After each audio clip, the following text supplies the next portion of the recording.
many of us have been here supporting this for days and days, and we wrote a piece that we'd really like to share with you guys, some poetry, and we were hoping that you guys would like it, so we're going to start sharing it right now. Oh, say, can you see? Never meant that much to be born a barber's granddaughter in a two-room flat on Emerald Street. I found little to celebrate about America. The word itself seemed a dirty thing, hurled at each other as insults. To love America in my life was foreign soil to me. By the dawn's early light, I've stood on picket lines, held signs, and said no. Said I'd rather let this body go than be a part of your American dream. I've done that before, but democracy, like it was nothing. Held my breath for months on end, but sing? Why would I want to do that? What's so proudly we have? I've been proud of my mother, of my body, and my community, but my country? What was there to be proud of? When it just keeps pushing back, reaching red, white, and blue on my deepest weakness and pulling out legislation I sure as hell did not agree to. So this non-believer, this not-so-patriotic patriot, joined the throngs of protesters to sing a song I once despised. For the land of the free. Free to finally feel the national anthem and let it drag a tear from me. Feeling truly American for the first time. And the home of the brave. Colorful faces, everyone here, seeing friends, fighting for my rights, your rights, our rights. Screaming, ringing through the roof, drums dancing to an unfamiliar but strong beat. A movement, a revolution, a community, united. To the tips of our toes, to the tops of our heads, cheering, yelling, screaming, singing. A once-in-a-lifetime chance to voice my relevancy. So many hands and so many feet, stomping, clapping, no, we won't retreat. A blur of noise, my ears can't define my own voice from this crowd. A rush of warmth, empowered. Listen to, thought of, recognize, not as one but as a whole. People. The importance of numbers I can only explain. The people united will never be defeated. And over we chant, truth be told, maybe we could be defeated. But in this moment, to be defeated was impossible, improbable, and unlikely.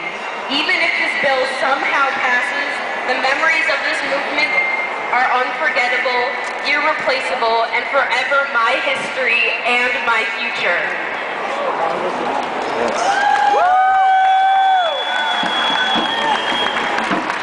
Step by step, person by person, it gets louder.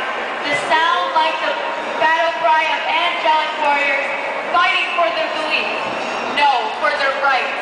The sound of twisting and winding yells, songs and chants turning into a ground-shaking whirlwind that could, if it wanted to, cave in the Capitol. But the only thing it's looking for is that man.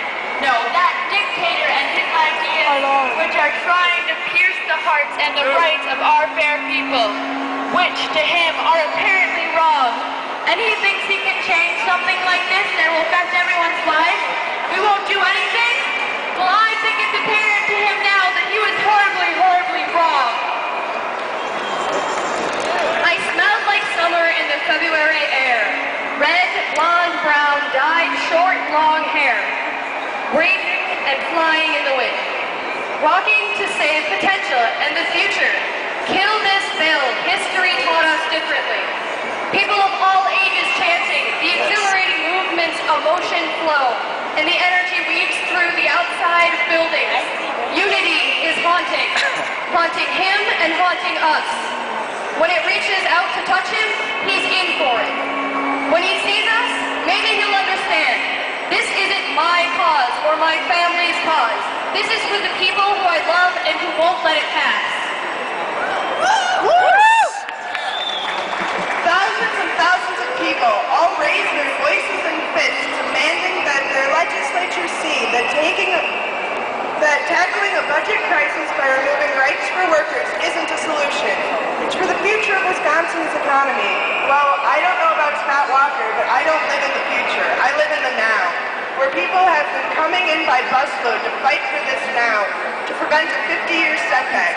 And the state revolutionary is the first to provide these negotiative rights for workers overworked and underpaid, always ready to strike. Walker's right. Something needs to happen, but that something isn't this. Okay. I will not oppress you with my language, because 144 pages is more than enough words and phrases to shut down schools, factories, and families. 144 pages of that legal paper will board up windows and tile the floors of abandoned houses where single moms could not.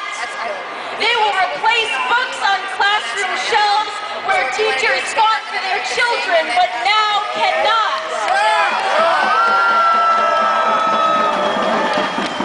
They will become paychecks in the hands of those whose sweat was not spilled to earn them.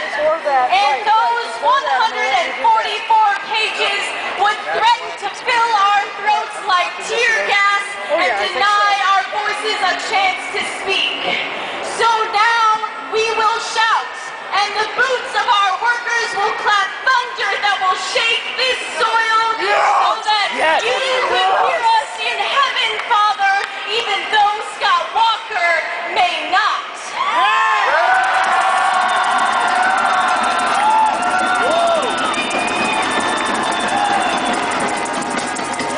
But that does not mean that we are defeated.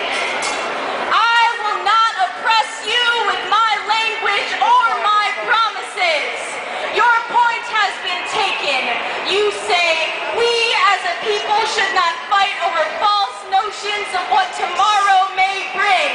But we say there is wisdom in crowds and power in our voices, and we know that this is wrong.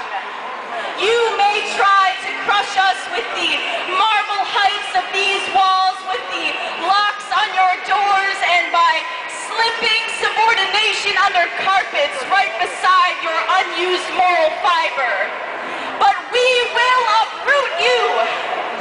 I will not oppress you with my language, because 144 pages is enough to bury us in your power.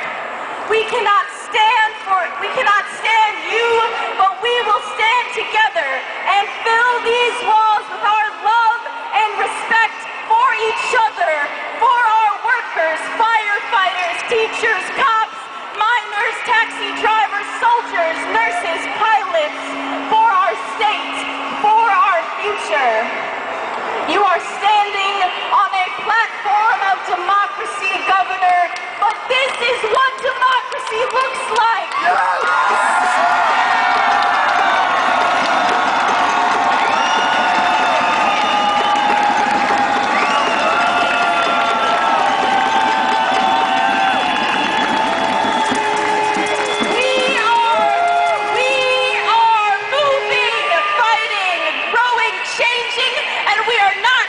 To hold you on our shoulders. I will not oppress you with my language, because 144